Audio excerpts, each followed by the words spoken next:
Well, good afternoon, ladies and gentlemen. This is the Truckers Podcast, FYI.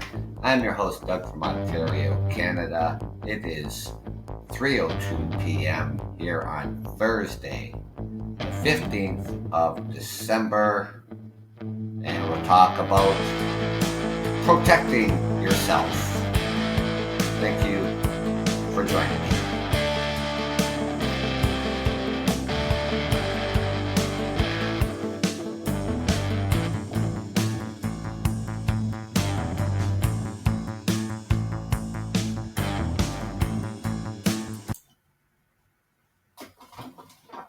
Well, good afternoon, ladies and gentlemen.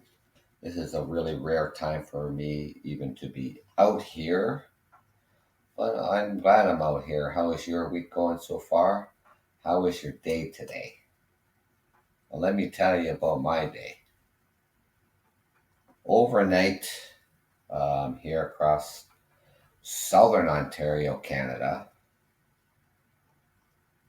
a icy night, freezing rain, cold temperatures. And I got up early this morning. It was something like 5 o'clock in the morning. Get ready for work, walk out the front door, and there was ice everywhere. You could put a pair of skates on and you could skate down the road. That's how icy it was. So as I was debating about going into work or not, letting the car heat up because I couldn't even bother scraping the windshields and the windows. I'm texting the office manager. I'm texting the dispatch. I'm texting the safety and compliance manager. I even text the owner of the company. Said, I'm not coming in. I got a 45-minute commute one way. Then I'd be driving the transport all day. And I'd have a 45-minute commute back home again.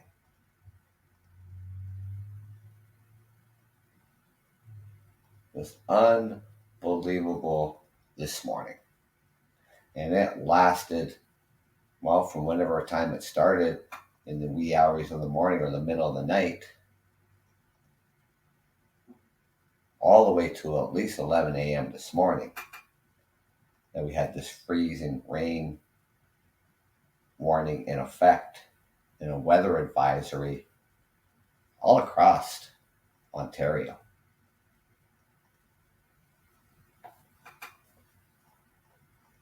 And as it's moving eastward bound, and all of the rain moving east will eventually turn to snow.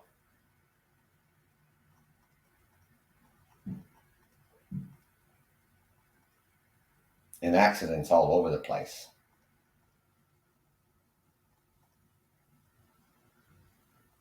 It's unbelievable this morning.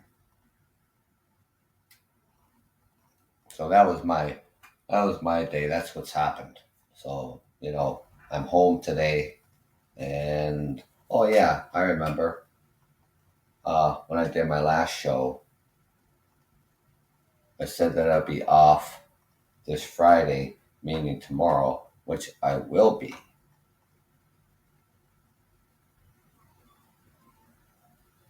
So, I'll be doing another show tomorrow as well. So, today, Friday, Saturday, Sunday, we'll get 4 shows in. That'd be great. So, what do I mean about protect yourself? Well, protect yourself from hackers. People love doing that. It's what they do all day. They try to hack people, hack your computer, hack your cell phone.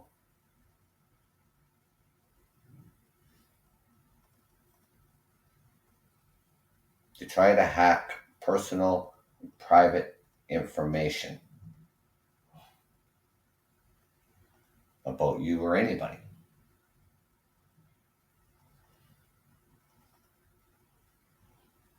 What hackers can do with just your cell phone number. And you wouldn't think they'd be able to do anything with it.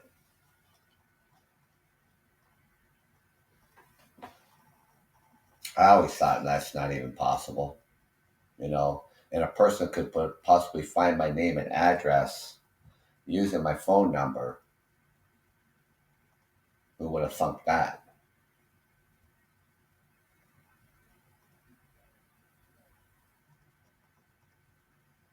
Someone you don't even know, you use your phone number to find out the private details of your life. Emailing you saying me everything they have discovered with just your phone number. And find out where you live, your previous addresses, whether or not you've been evicted, some personal financial information, even get a map of your neighborhood, your birth date. They can find out if you have any speeding tickets.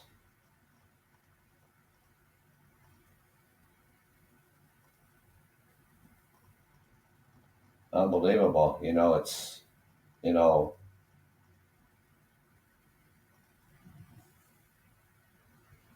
what can you do? Is there more that you can do? Probably there is. Now,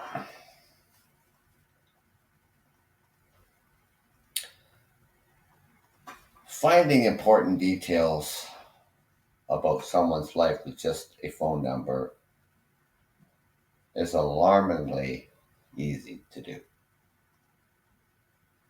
and profitable for these hackers. With all the technology we have today in today's world, it's extremely easy for hackers to wreak havoc on your life using your cell phone number.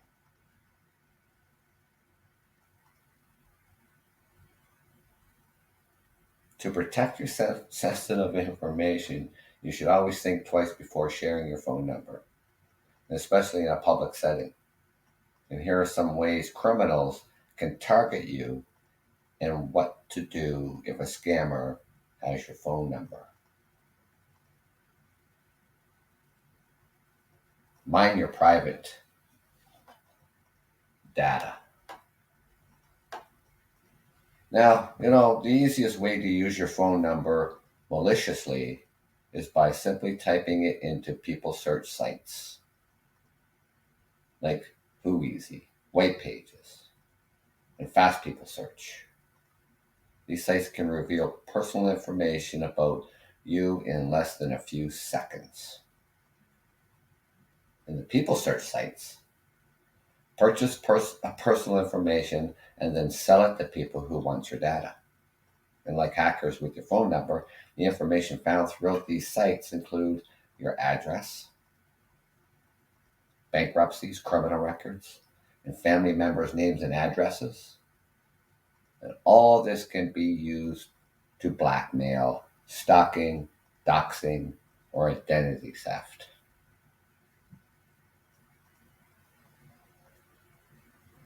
They can even reroute your phone number.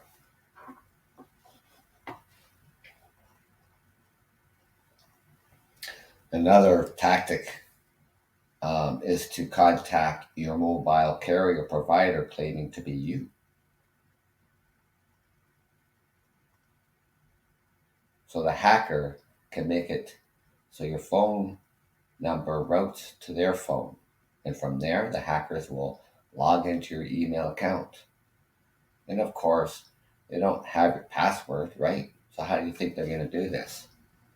They don't need your password. Because once they have you, they just click forgot password and get the reset link sent to their phone that now uses your phone number. And once the hacker has access to your email account, it's easy to gain access to any of your accounts. Pretty crafty little buggers. Now, others, like service providers have security features to prevent scammers from switching phones. If the person has your phone number, they may be able to find enough information about you to get past the security questions. Sometimes you sign in certain accounts. They may ask your pet name, your best friend's name, your mother's maiden name, and if you're changing passwords or stuff like that, those security questions, if you have it set up that way, would pop up.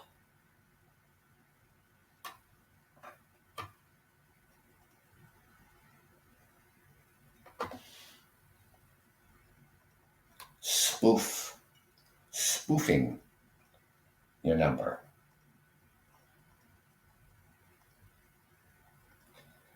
Scammers, well, they think they're getting smarter,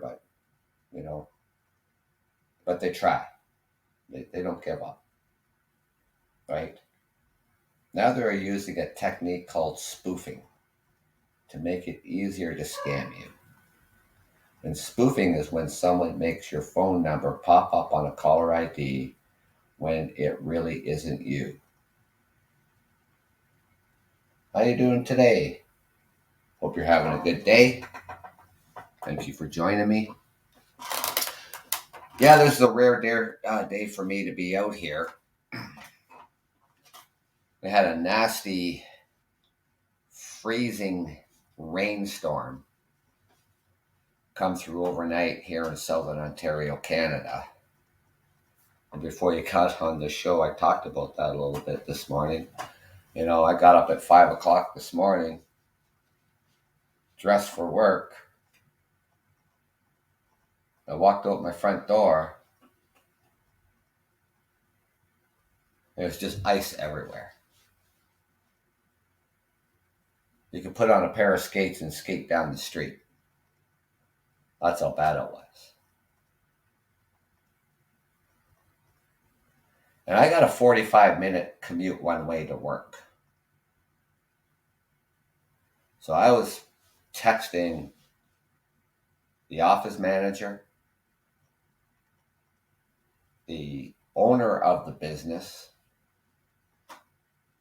the safety manager, dispatch, that I was not coming into work today.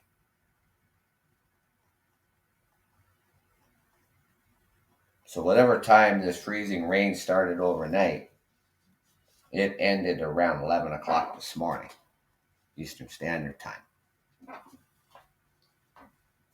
It's terrible. And the weather advisory said, if you don't have to drive, don't drive. So I ended up with a day off, and I already had booked tomorrow off. So now I won't be going back to work until Monday. But I was out here, because, talking about protecting yourself, and meaning protecting yourself from scammers. And when I talk about scammers, especially when it comes to your cell phone, and a person could possibly even find out your name and address by using your phone number. And you're probably asking, well, how do they get that stuff?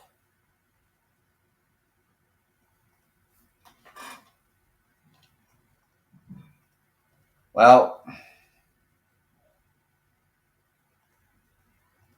it's pretty alarmingly easy, especially in today's world, with all the tech that we have. It's extremely easy for hackers to wreak havoc on your life using your cell phone number. And you should always protect your sensitive information. You should always think twice before sharing your phone number, especially in a public setting.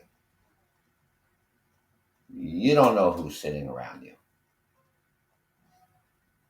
And here are some ways criminals can target you and what to do if a scammer has your phone number. We always mine our private data. I have a password to get into my phone. I have a password to get on my laptop.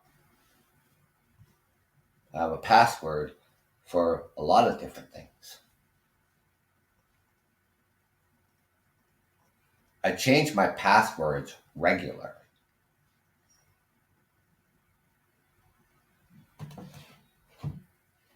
Constantly, I'm doing that. Now, what happens to so the easiest way for these hackers to use your phone number is by simply typing it into people's search sites.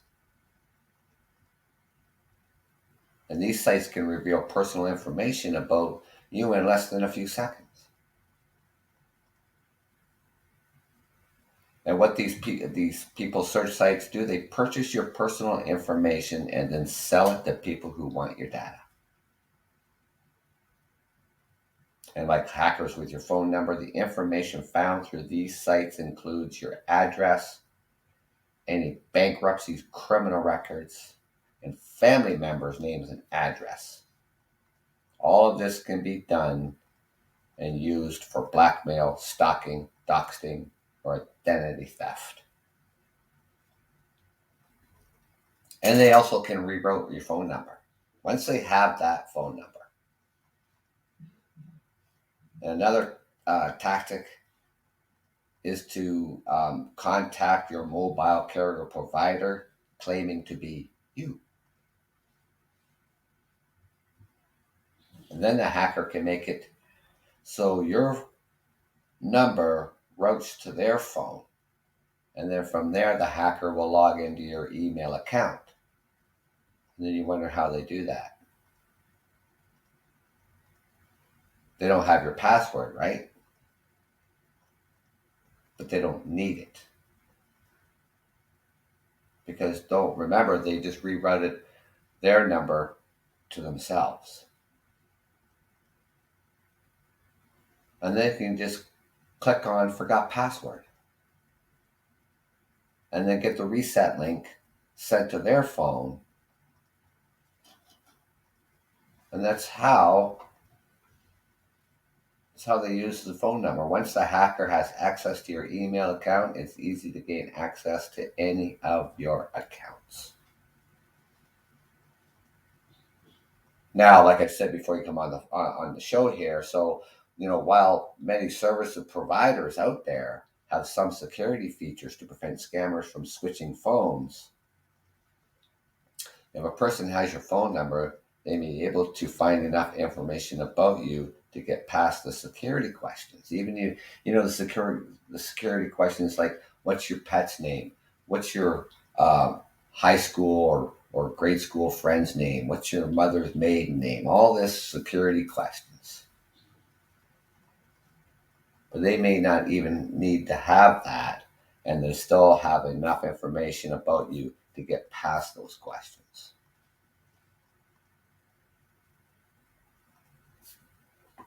They could also spoof your number.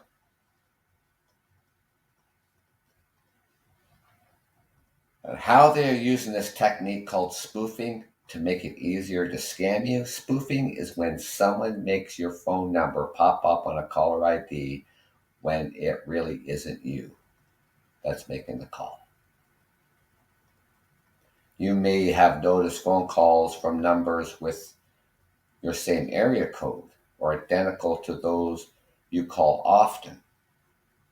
So when a scammer gets you to pick up, they have the chance to trick you into whatever scam they've come up with. And by using specific phrases to sound genuine or fooling you into giving them your credit card information. And sometimes it's a trick into answering a few questions. And when they have your yes or no recorded, they might use that in a voice activated scams. Right? So it doesn't take much to spoof a phone number. There are apps and websites that allow scammers to simply type in a phone number and make a phone call. It's super easy and quick, which makes it appealing to scammers. With all this, whether from your cell phone, cybersecurity, everything, cyber scams, all this stuff, you think with all the technology that we have, that we should be able to prevent something like this.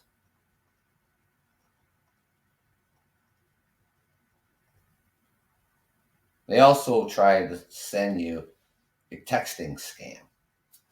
Scammers can also use your phone number to send you malicious text messages. This type of scam is called smishing. It's like phishing.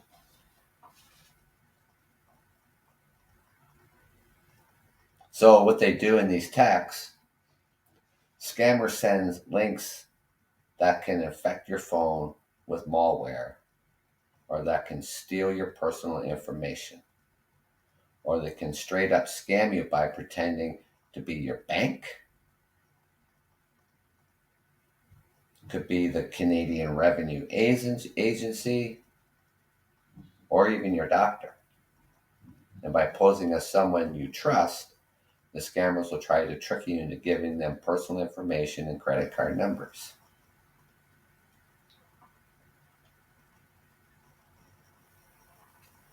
They can even impersonate you or send you spyware.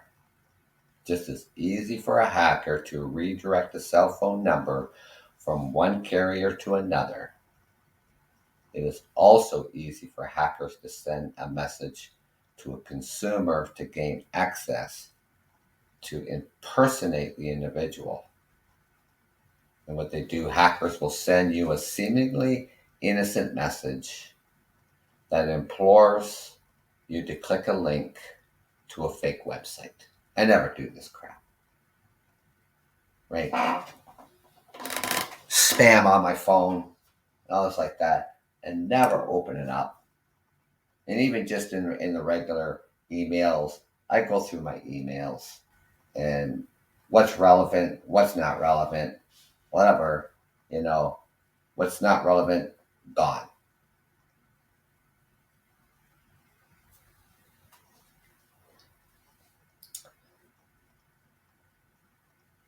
So, with sending you the messages that implores you to click on the fake website, this is called a phishing scam. And the website may appear legitimate, however, it could record your information to send to the hacker. Now, if you ever visited an unknown website, clicked on a strange link, or connected an unfamiliar USB into your device,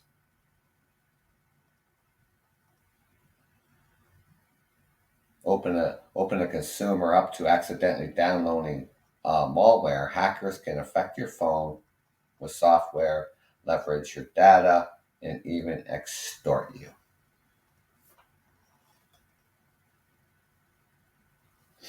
Now, what are you going to do? What to do if a scammer has your phone number? If the worst happens and a scammer gains access to your phone number, you still have options.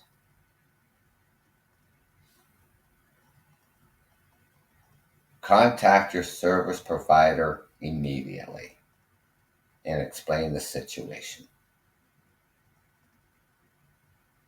that you have been hacked.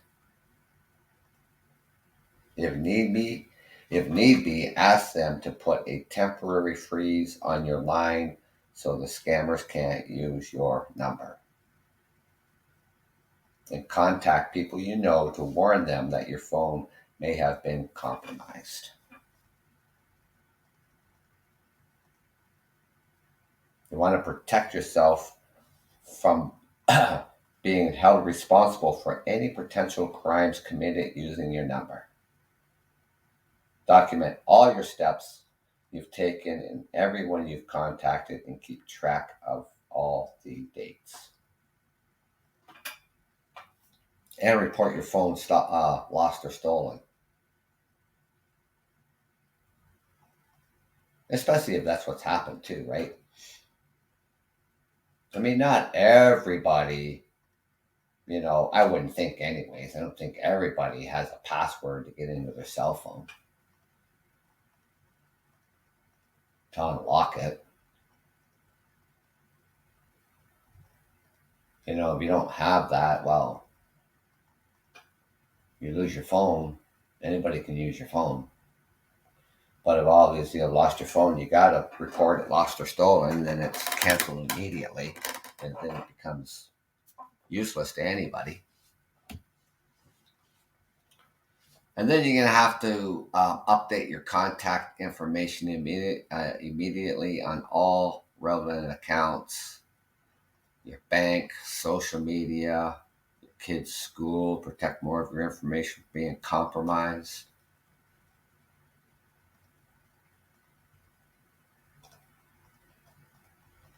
Other ways to protect yourself from hackers. Use another way of getting in touch, right? So if you ever get an unsolicited SMS from a contact you don't recognize, or even from your own number, you should treat it like a suspicious email asking you for money. Don't ever click on a link if there is one. If your phone receives no signal or says emergency calls only, even after restarting the phone, use another phone to call your provider and have them check the status immediately. And if you receive a suspicious message but still think it might be from a friend or a colleague, reach out to them to confirm from other means, whether that be calling their phone, slacking them, emailing them, etc. This is another thing. I mean, people might even do this, and you shouldn't. You really shouldn't do it. Another really good way to protect your privacy. You do not publish your phone number on your public profile or on social media. Cryptocurrency is one of the most sought after forms of currency in this type of crime. Review your credit card bills, bank statements, and phone bills if something doesn't add up. And because phone hackers will try to access other accounts, do not use the same usernames and passwords across several websites. Why would you? Because it'd be simple, right? Because maybe you don't have a really good memory, so you're going to use the same password all the time. I never do, and I never will.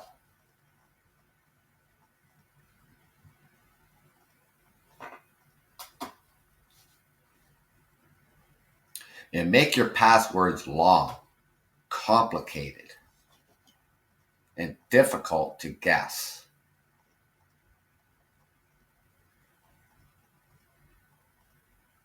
Right? And the worst passwords,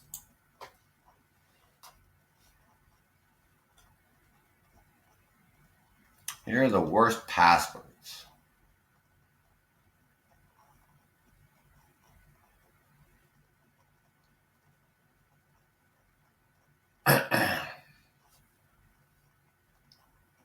Who uses a password 123456? How about just the word password? Or 12345678? Hell, they'll never guess that. How about 12345?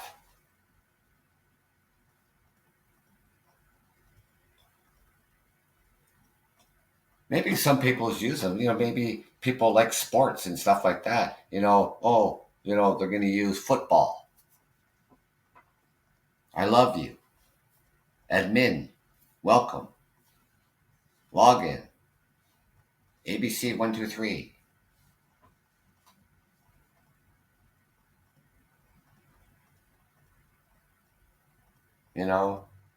Freedom, whatever. Use this stuff, ladies and gentlemen. You gotta be creative when you do a password, right?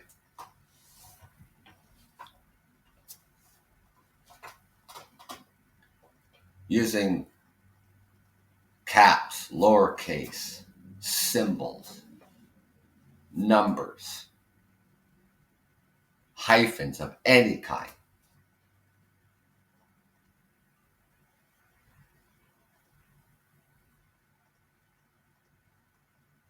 But you have to remember it yourself.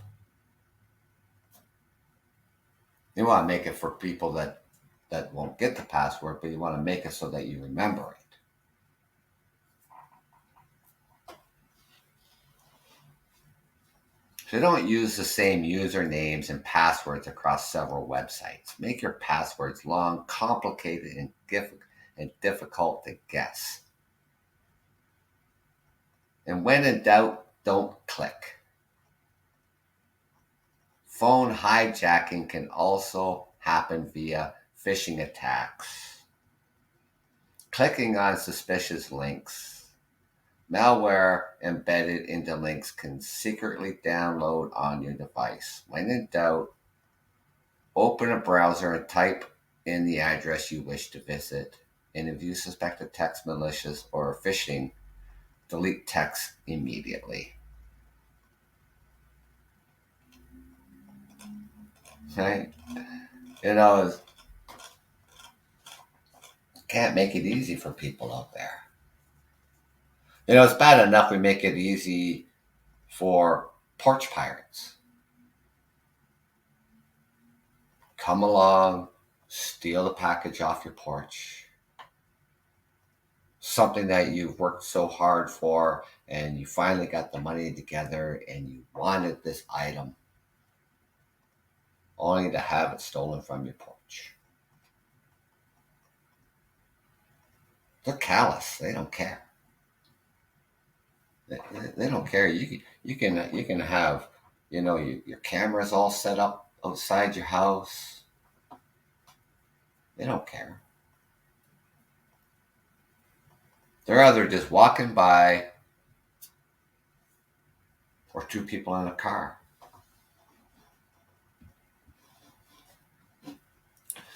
They don't care. None of these hackers. They don't care either.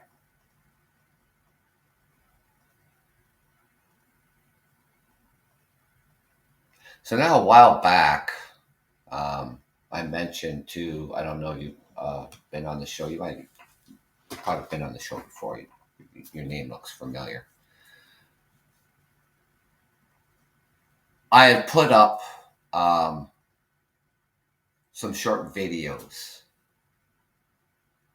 on YouTube, the Truckers Podcast, FYI. Now, I did mention too that, I probably won't be doing any, live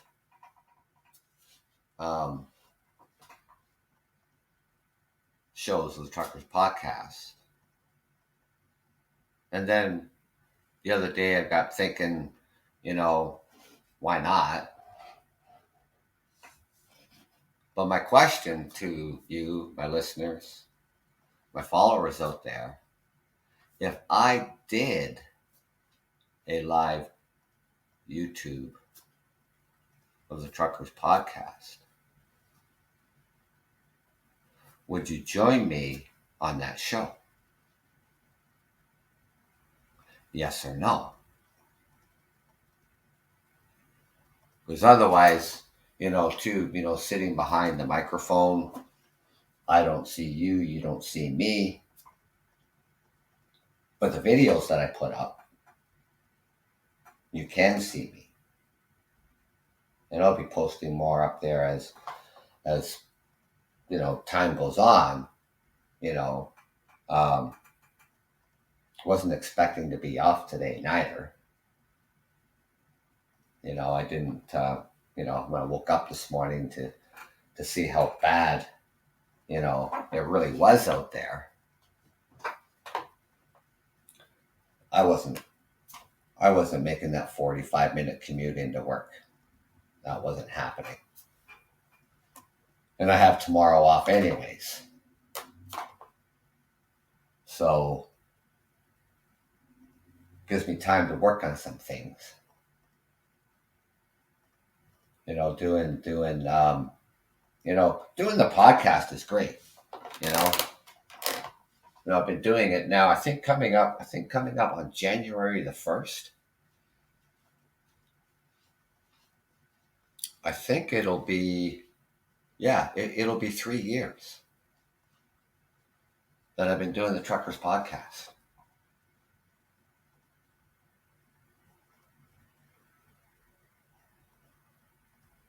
And probably by the time, this week is over, right to the end of Sunday,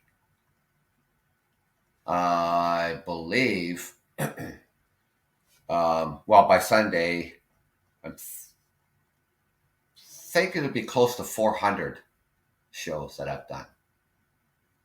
And only because, mostly I do it on the weekends. Because that's basically when I have time. Unless, something like today, unable to go to work because of the bad weather.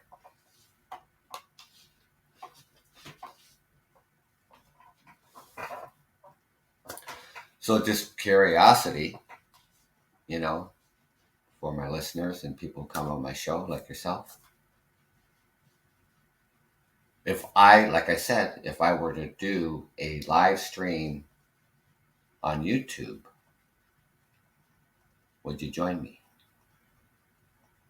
Thank you for joining me this afternoon. Another listener on the show. They just today doing a show, of course it's just out of the ordinary because I'm usually not at home at this time of day. And as this listener has come onto my show now, I'm only off work today because of the freezing rain that come in overnight here in southern Ontario, Canada. That just left everything in ice. So I wasn't going into work because I have a long way to drive. I have a 45-minute drive to get to work. So,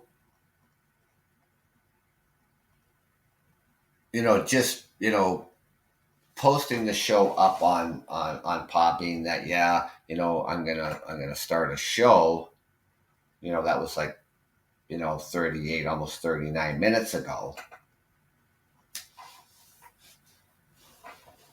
Just popped up out of nowhere, and if you, have listened to me before, you've been on the show, you're a follower, you get a notification, hey, the Truckers Podcast, FYI, is going to be starting shortly.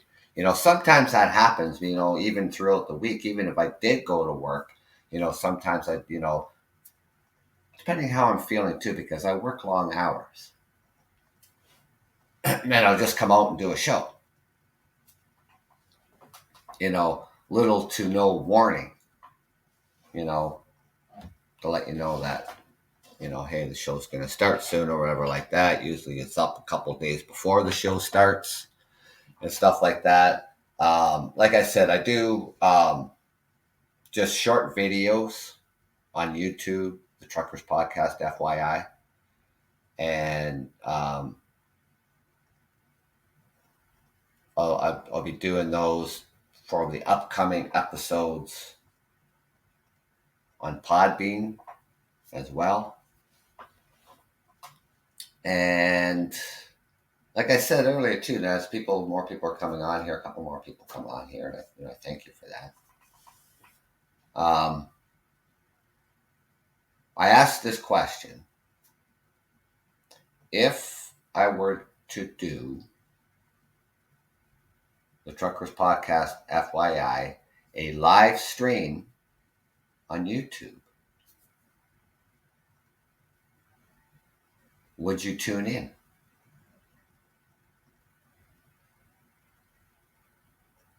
This way, you can see me.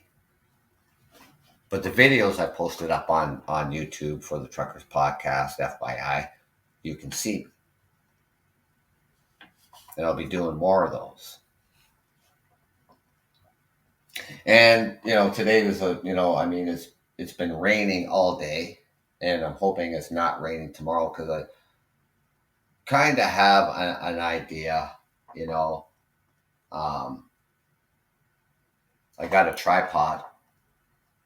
It got delivered the other day, just ironically, I was talking about porch pirates. It's a good thing someone didn't come along and steal it.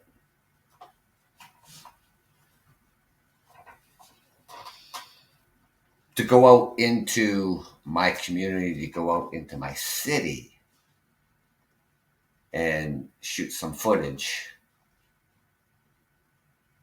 of areas of interest in the areas of the city that I like, areas of the city that I frequent quite a bit, in areas that I frequent when I was a kid.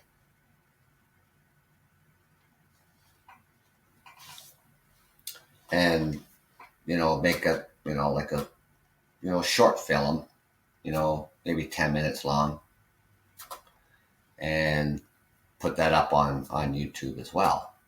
And of course, it will be listed as the Truckers Podcast, FYI. So you can go to YouTube, search the Truckers Podcast, FYI, and you should be able to see my videos that I have there already.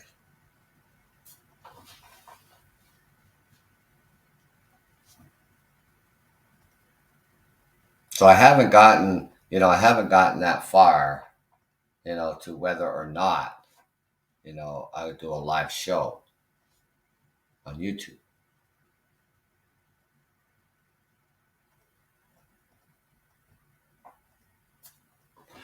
I don't know yet. And when I do know, you will know. And I'll let you know when that'll take place. It's not just going to I'm not going to just wake up one morning and go, oh, I'm just going to do a show right now on YouTube. Now I want to give you heads up.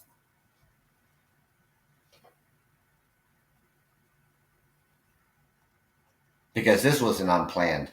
This was an unplanned show. So, yeah, just, lots of different things that, I want to do, when I first, kind of did a small video and, go to the video editor, which I've never used before, and, channel my way through that and put it the way I think that I like it, and then deleting stuff, and, to do some of the videos I did on there, they're not even 2 minutes long, but it took me like 2 hours to do because I kept changing and I didn't like it, and then re-editing it, and then playing it through again, and see how it looks and see how it sounds.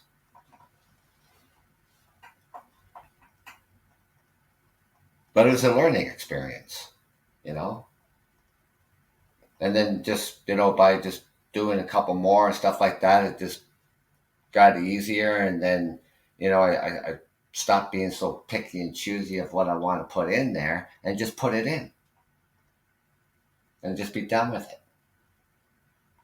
And then I put it up on my channel on the Truckers Podcast, and if people like it, they like it. If they don't, they don't. I don't have any control over that, right? Same thing here on Podbean. I do my shows. I don't have control of who comes on my show and how many times or whatever the case may be and when. Maybe you've been on the show, but it's been a while since you've been on the show, and then you come back to the show.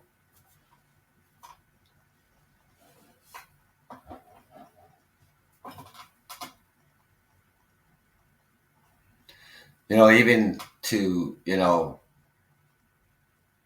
get a topic that I think is not just important to me, but feel that it's important to you as well. Like this topic today about protecting yourself from hackers, and how easy it is they can hack your cell phone number.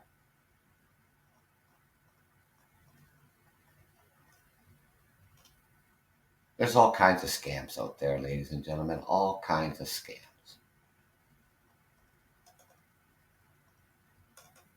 And I'll be reading the news, whether I'm at home or I'm just sitting waiting in my truck at a dock, and you hear stories of people being scammed out of thousands of dollars, thousands and thousands of dollars.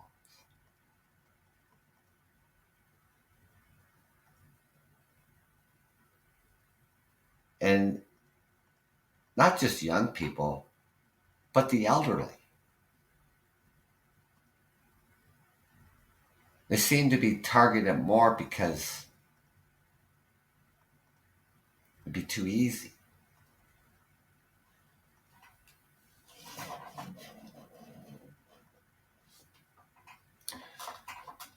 There was one scam. The one scam that I was reading about is that they would call you up, and hopefully that they know that they're talking to an elderly person. Is that their grandson has been arrested and he needs bail money to get out of jail.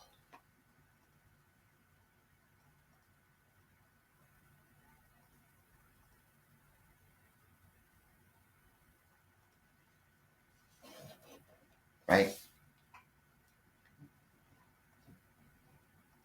And they fall for it.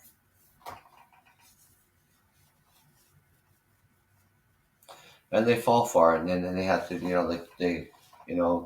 they transfer the money, and it's a scam.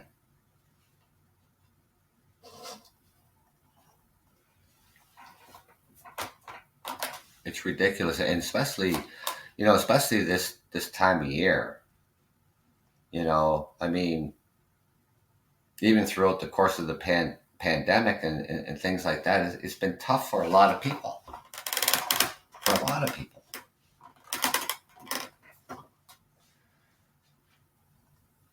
And the scammers prey on people.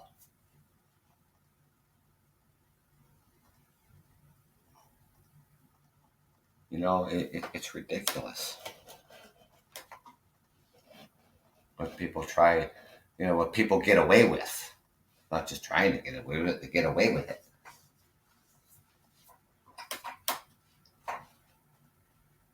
People's been scammed out of their life savings.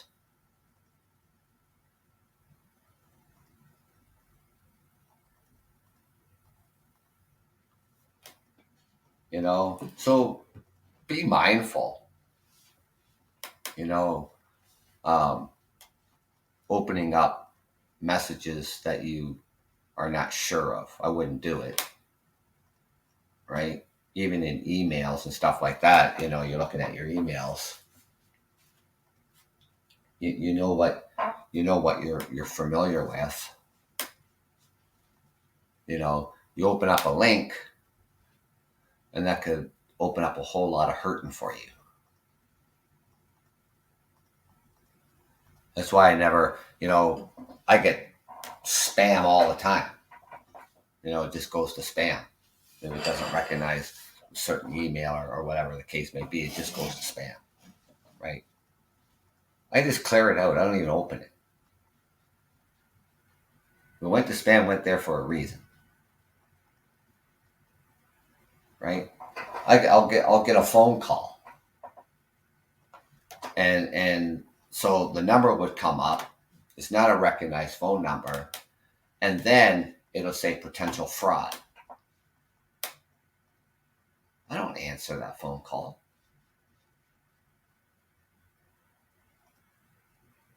If it isn't somebody that I know calling me, I'm not answering it. If it's something that if it's someone that I don't know who, had sent a link, had sent an email of some sort, or whatever the case may be, I don't open it.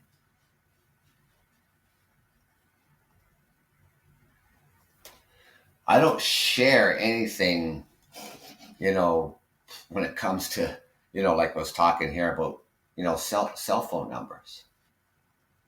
I don't share my cell phone number with anybody in public.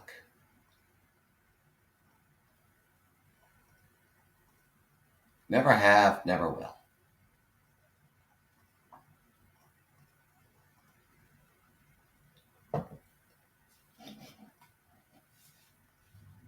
And how do you know?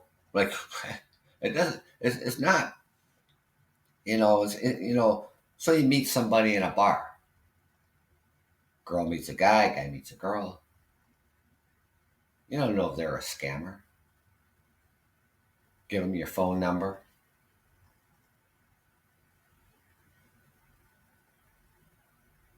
Guess what just happened? Especially if you don't hear from them.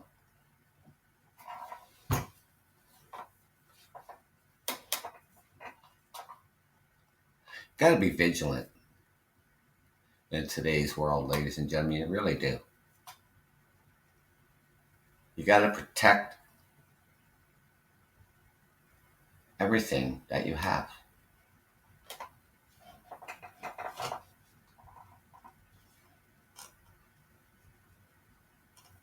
And using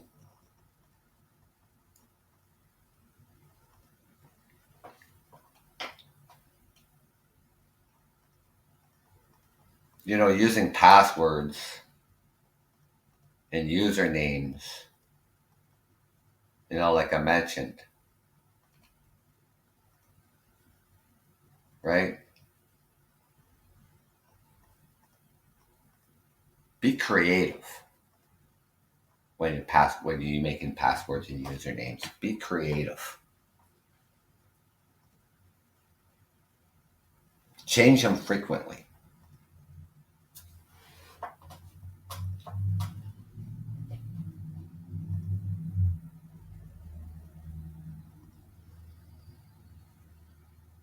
Right? I mean, a lot of people do a lot of things on their phone all the time, right? My phone is mostly for work.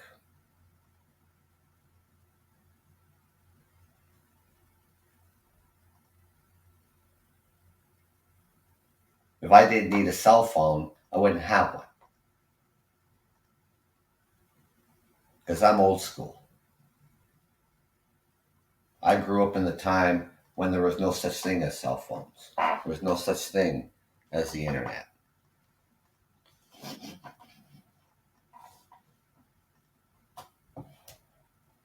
You didn't have a home computer. None of that existed.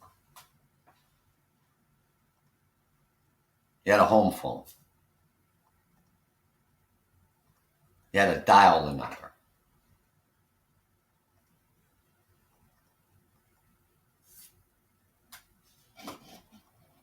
Didn't have answering machines, so people would leave a message. People knew when to call. Everybody knew everybody. Everybody knew everybody went to work.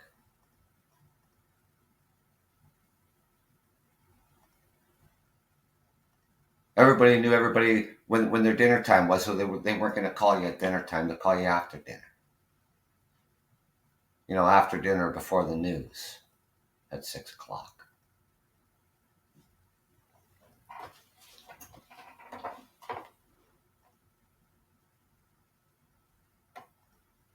Hell, you didn't have to call your neighbor because your neighbor was already outside. I mean, you could call your neighbor, then they hear the phone ring and they're outside. They go and answer the phone. Then you go, "Oh, I just saw you outside."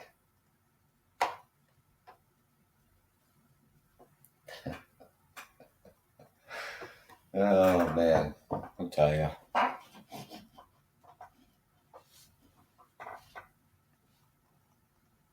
So protect your privacy. When in doubt, don't click.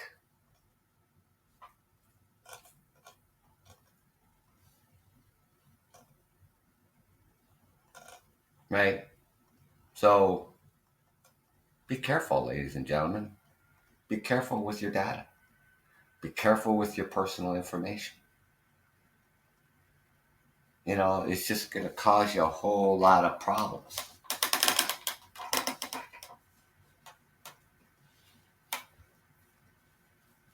And it's scammers, whether they're doing it through emails or through your somehow they got your phone number. In this time of year,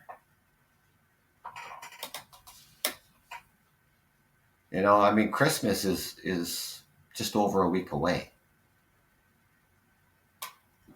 And scams this time of year seems to be on a rise. Porch pirates. Driving around neighborhoods looking for packages on porches and taking them.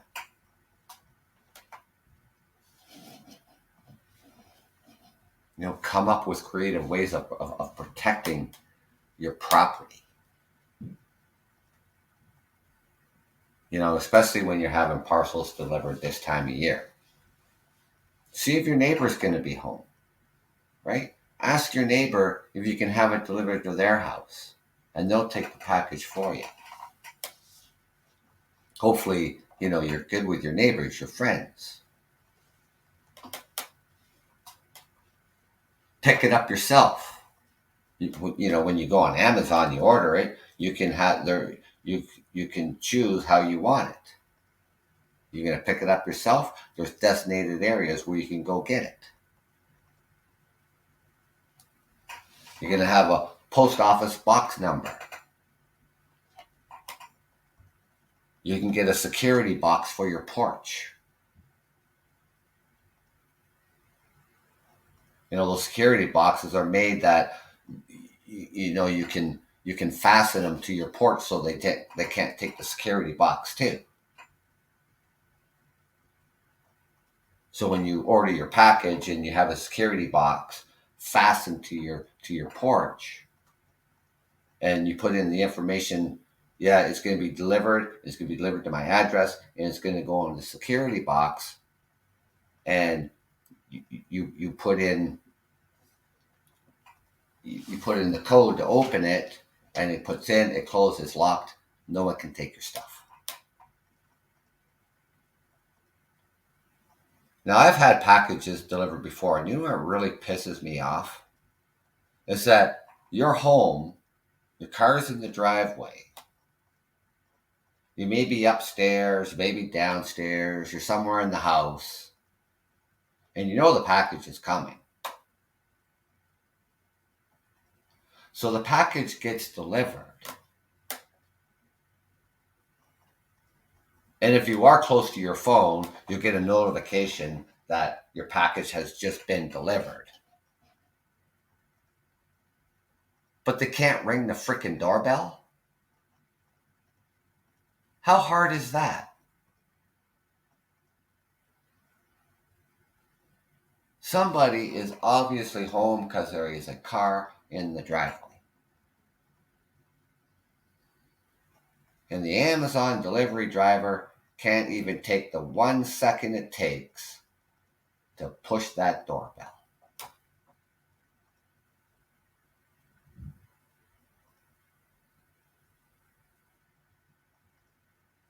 I mean, generally, if you know, Canada Post, if they're delivering a package,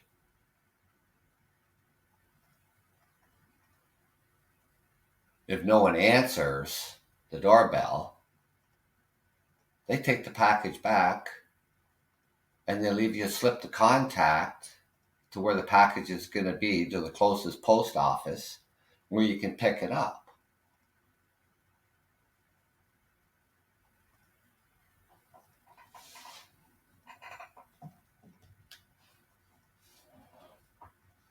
You know, one time, this was just unbelievable. You know, when we had the stay at home orders and stuff like that. You know, in the early phases of the pandemic, and you could order out. You know, through the food apps. So we decided to do that one time. So we placed the order. Said it's going to be about 40 minutes. So I thought, okay, 40 minutes, whatever. You know. At 35 minutes, I thought, oh, it might even be here. You know, go to the front door. No, nothing. 40 minutes goes by. I go out. Well, don't see nothing. You know, so then I contact them and say, like, where's my order? And they go, it was delivered. It says, not here. Well, it got delivered. So I go back out.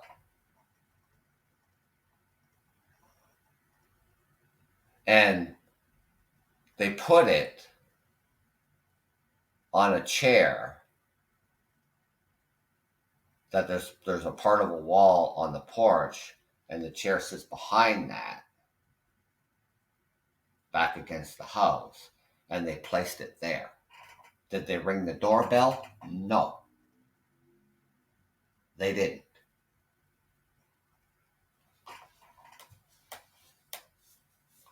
Must have sat there for like another 20 minutes after it was delivered. And that really pissed me off.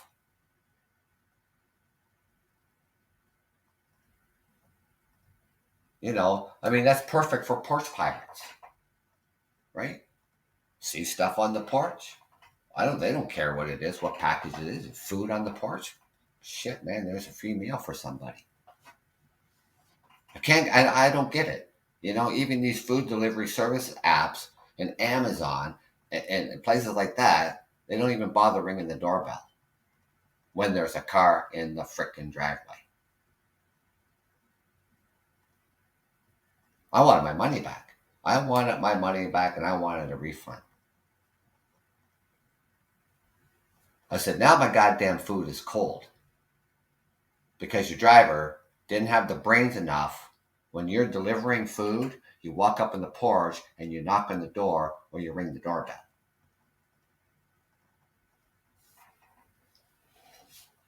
I got my money back. And you know what? I never ordered online again. That was the first and last time I did that.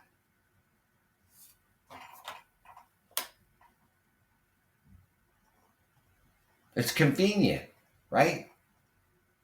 Don't have to get off your ass, jump in the car, go and get it. So now I would place the order right with the restaurant.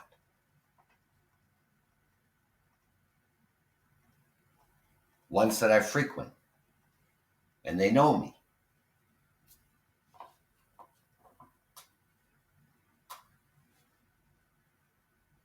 call up the restaurant, place the order, and get off my ass and drive down there and get it myself and bring it back.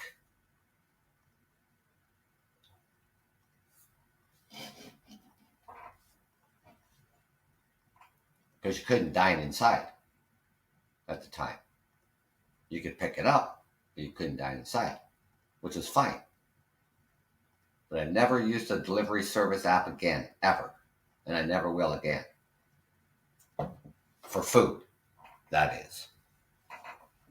I'll go get it myself. Even pizza, right? I mean, we have pizza shops all over the place, not far. I'll place the order and go get it.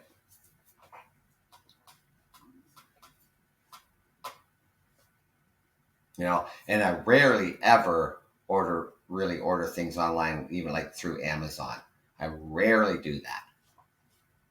Right? But I decided that, you know, this time, you know, I was doing small videos. And yeah, I got a tabletop tripod, you know, for my cell phone. But then I wanted a bigger one. You know, I think it's, you know, goes about 5.5 feet in height. You know, it's really cool. It's got a handle on it so you can pan around with it and stuff like that. I haven't ordered anything from Amazon, you know, in probably 4+ years. I mean, I just go buy shit. I just go shopping, you know, stuff like that. But yeah, you know, I could have went to a music store and got a tripod or a mic stand or whatever the case may be. But in a music store, they're really expensive. And the one I got from Amazon Canada, you know, it was $50. It's made of metal. It's sturdy. It does the job, or it's going to do the job. You know, when we get a better day, like I said, today was just crap. You know, freezing rain all night, freezing rain right through most of the morning. I couldn't go to work. So, I mean, I couldn't even get out and do anything. You know, so tomorrow I'm off anyhow. I booked tomorrow off. And, you know, my plan with that is, you know, with the tripod, I mean, I don't have to even walk. I don't have to walk holding my phone. And you know, and then, you know, this little tabletop tripod I got here, you know, I don't want to be walking around, you know, and then, you know, you're walking around, your arms moving and the picture's moving all over the place. You know, the tripod is sturdy, it's steady, and I focus on something for the video and then move on to something else, because I can stop the video, move on to something else, start the video again. Because when I go to the editor, I can put it all together.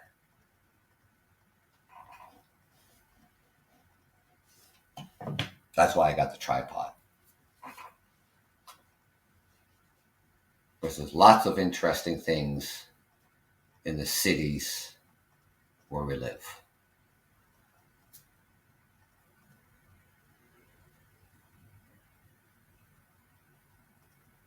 So that's what I thought I would like to do. But again, you know, a couple more people has come on the show, and that's great. You know, I do have a YouTube channel. It's the Truckers Podcast, FYI. I do have some short videos posted up on there where you can go and see. You can see me. You can like, share, comment. You know, and I did ask, you know, the first listener, you know, who'll come on my show, and I'm going to ask you, if I were to do a live YouTube episode of the Truckers Podcast, would you come on that show? Yes or no? You can leave that comment. You don't have to answer now. You can leave a comment, yes or no. Say, hey, Trucker, that'd be really cool to see you. You know, maybe not. I don't know.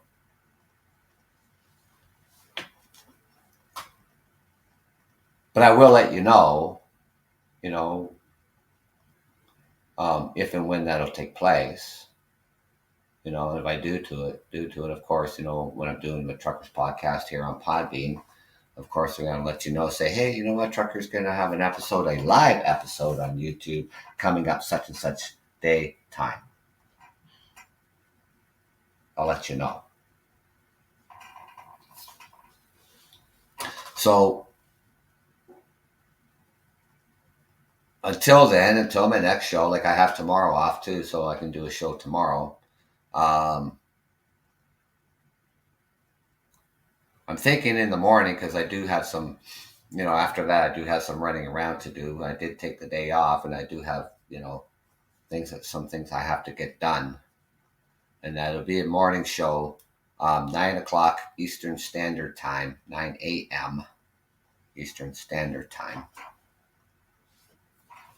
So if you'd like to join me tomorrow morning at 9 a.m., that'd be great. If you can't, I understand. No worries. Enjoy the rest of your day. And enjoy the rest of your week.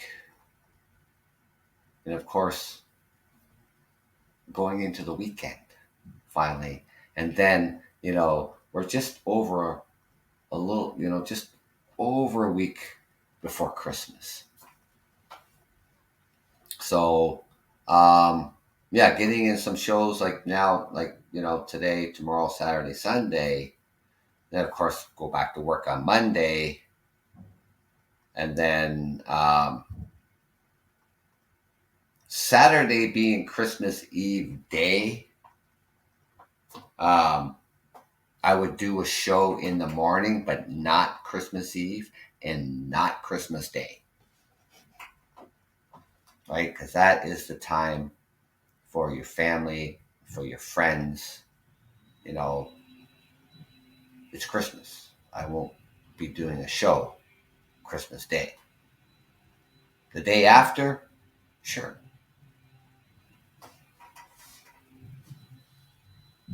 Absolutely the day after Christmas, but not Christmas Day. So if you can join me again, like I say, tomorrow morning at 9 a.m., that'd be great. And like I said, if you can, I understand. And then, of course, over the weekend, it's going to be in the mornings, Saturday at 9 a.m. Eastern Standard Time, Sunday at 9 a.m. Eastern Standard Time.